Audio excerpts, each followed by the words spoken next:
राम मंदिर प्राण प्रतिष्ठा की बात करती हूँ, इसको एक राजनीतिक रंग नहीं चढ़ना चाहिए था, लेकिन हो गया है। और जब इलेक्शंस आ गए हैं तो फिर चाहे ऑपोजिशन हो या बीजेपी हो, एक दूसरे पर आरोप लगाते हैं, तुम पापी तुम पापी। कांग्रेस कहती है कि इसका राजनीतिकरण बीजेपी ने किया इसलिए वो पापी है।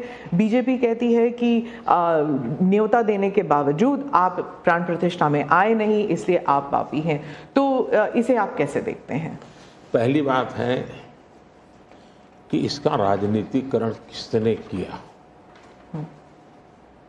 और इसको आज की घटनाओं से मत। जब हमारा जन्म भी नहीं हुआ था, हमारी पार्टी पैदा भी नहीं हुई थी, उस समय अदालत में ये मामला निपटाया जा सकता था, समस्या का समाधान हो सकता था। भारत विभाजन हुआ तो विभाजन के समय ये तय कर सकते हैं चलो भाई इतनी इतनी चीज़ें ऐसा कर लो, वो नहीं किया गया। क्यों? कि एक ऐसा हथियार हाथ में है जो हथियार वोट बैंक पॉलिटिक्स के लिए मजबूती का एक दांव है, इसलिए उसको पकड़ के रखा गया और बार बार उसको भड़काया गया। अब जब ये अदालत के अंदर मामला चल रहा था, अदालत में अभी जजमेंट ना आए वहां तक कोशिश की गई। न्यायिक प्रक्रिया से होना चाहिए तो हमारा संविधान हमें कहता है और सरकार की तो जिम्मेवारी है, लेकिन उसमें भी अड़ंगे डालना ये क्यों? क्योंकि उनके लिए ये राजनीतिक हथियार था, ऐसे लोगों के लिए। और देखिए राम मंदिर का, ऐसे लोग हैं राम मंदिर कर रहे हैं, तुम्हें मार देंगे, ऐसा करके वोट बैंक बनाने का एक तरीका था। अब हुआ क्या, राम मंदिर बन गया तो उनके हाथ से वो मुद्दा ही चला गया।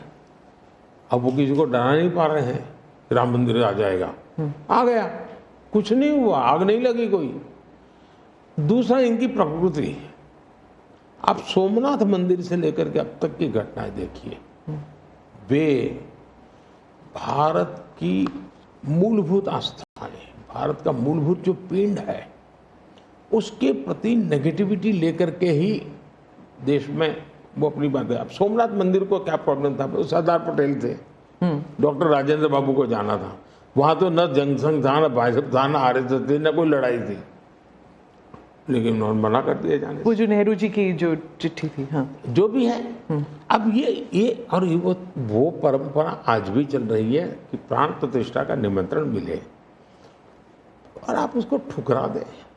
सचमुच में तो आपको गर्व होना चाहिए कि ये राम मंदिर निर्माण करने वाले जो भी लोग हैं जिन्होंने संघर्ष भी किया है, वे आपके सारे पाप भूल करके, सारे आपके गुनाह भूल करके घर में आकर के आपको इनवाइट कर रहे हैं और नए से व्यवहार शुरू करना चाहते हैं।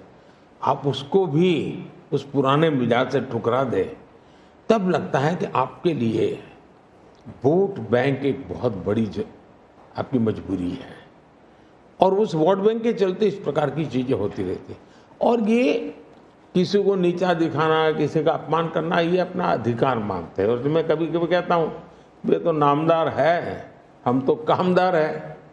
अब मैं नॉर्थ ईस्ट जाऊँ, वहाँ के लोग कोई कपड़े पहना दे, मैं पहनता हूँ, उसकी भी मजाक उड़ाना, यानी हर चीज़ की। मैं तमिलनाडु जाऊँ, लुंगी पहनूँ, तो उनको लगता है देखो ये कर रहा है, वो कर रहा है।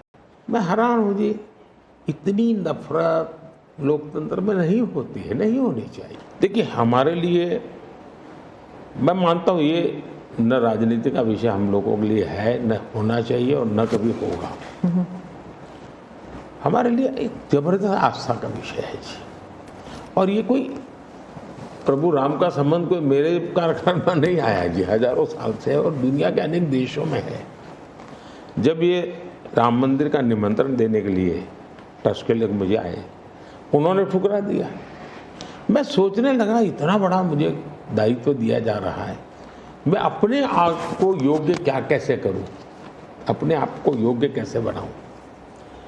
तो मैंने कुछ लोगों की एडवाइस ली, कुछ संतों की, कुछ जानकार लोगों की, मेरी स्पिरिचुअल लाइफ से जुड़े हुए कुछ लोगों को मैंने पूछा कि भाई मैं इसको एक प्रधानमंत्री के रूप में इस कार्यक्रम को नहीं लेता हूँ, एक राम भक्त के रूप में करना चाहता हूँ, मुझे क्या करना।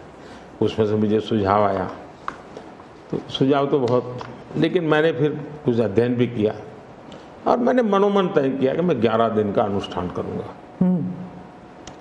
और मैं ज़मीन पे सोता था, नारियल के पानी पर रहता था और तय किया मैं प्रभु राम जहाँ जहाँ गए थे उसमें जहाँ भी मैं जा सकता हूँ जाने का प्रयास करूँगा। और वहाँ मैं अपना, जब मैं श्रीरंगम मंदिर में गया, दक्षिण भारत में, हाँ। दक्षिण भारत में, और कम्ब रामायण का मैंने पाठ किया वहाँ, तब मुझे वहाँ के लोगों ने बताया कि साहब 800 साल पहले जब कम्ब रामायण की रचना हुई तो पहला पाठ इसी जगह पे हुआ। और मैं देख रहा, सबके आंख में आंसू थे। ये जो मैंने अनुभूति की है साउथ में खास करके, यहाँ बैठे हुए लोगों को अंदाज नहीं आएगा जी कि क्या भक्ति है, क्या आस्था है और कितनी पवित्रता है उसमें। मेरा कार्यक्रम नून नहीं था, मेरा काम भी ऐसा व्यक्तिगत था, लेकिन जो जन सामर्थ्य एक प्रकार से मुझे उनके भाव में अनुभव कर रहा था, तो मेरे लिए शायद मेरी स्पिरिचुअल जर्नी की एक बहुत बड़ा महत्वपूर्ण एक 11 दिन की घटना में देखता हूँ मैं। और राम मंदिर प्राण प्रतिष्ठा को मैंने बहुत गंभीर लिया था जी। मैंने एक इवेंट के रूप में नहीं लिया था जी, मेरे लिए वो इवेंट नहीं था, वो एक स्पिरिचुअल मूवमेंट था आपके लिए। मैं मानता, मुझे दिखता था वो 500 साल का संघर्ष, मुझे दिखता था 140 करोड़ लोगों की श्रद्धा, सपने, और देश के गरीब गरीब लोगों ने पाई दे करके मंदिर बनाया है जी। ये मंदिर 3 चीजें मैं देखता हूँ। एक, 500 साल का अविरत अखंड एक निष्ठ संघर्ष, लाखों लोगों का एक काम के लिए बलिदान। दूसरा, लंबी न्यायिक प्रक्रिया, इतने सालों की न्यायिक प्रक्रिया, और न्यायिक प्रक्रिया के हर तराजू से तुल करके निकला हुआ, कसौटी हुआ। दूसरा, टेक्नोलॉजी का उपयोग, ASI के द्वारा उसकी खुदाई, सबूत, ये एक बहुत बड़ा। और चौथा, हिंदुस्तान के कोटि कोटि लोगों ने 1-1, 2-2, 5-5 रुपया जो भी दे सकते हैं दे करके ये मंदिर बनाया है। ये मंदिर सरकारी खजाने से नहीं बना है।